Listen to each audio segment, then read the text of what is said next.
लगे थो त हाणे वॾी थी वईयां, लगे थो त हाणे वॾी थी वईयां, लगे थो त हाणे वॾी थी वईयां। बंभोरियुनि सां भेची रही कीन आहीं,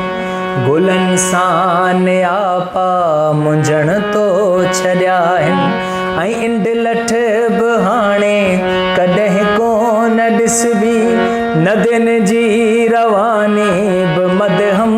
लॻे थी, सितारनि जी चादर बि जहिड़ी बुसिया, कपनि ते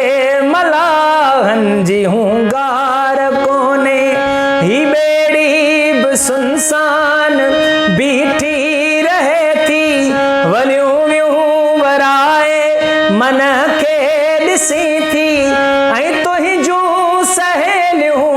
सभई चाग में छिनी संगुतिन खां छिटी थी वईयां, लगे थो त हाणे वॾी थी वईयां,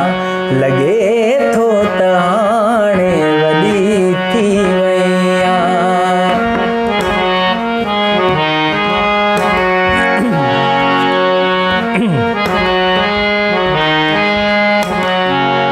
ही स्कूल कॉलेज ऐं पोवरस्टी, सहेलियुनि जे विच में रुगो टक तुंहिंजा,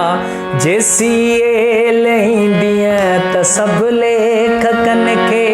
पढ़ी पोइ वापसि वरण जी करी थी, सभई ॾात जा ॾेह जाचे ॾिसी थी, प्रोफेसर खे मुंझायो छॾी थी, रुगो सिट हिकिड़ीअ सां सारियूं खुदायूं, चपनि खे तूं चोरे ॾसियो ॾस छॾी थी, सभई दोस्त तुंहिंजा तकींदा रहनि था, बहार जी मुद में पकी थी वईयां, लगे थो त हाणे वॾी थी वईयां, लगे थो त हाणे वॾी थी वईयां।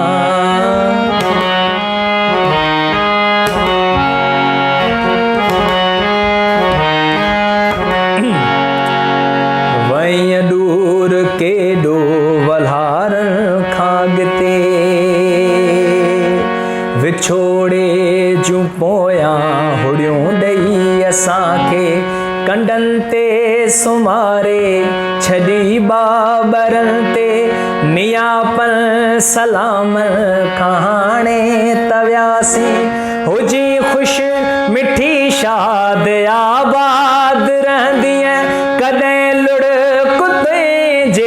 अखियुनि में न ईंदो, उमिरि आशिक़िन जूं अधूरियूं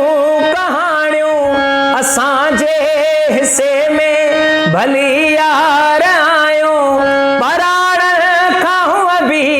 लिखियल हो पराड़ो, उन्हीअ सिट वांगे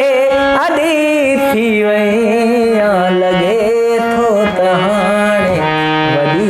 थी वईयां, लगे थो त हाणे वॾी थी वईयां, लगे थो त हाणे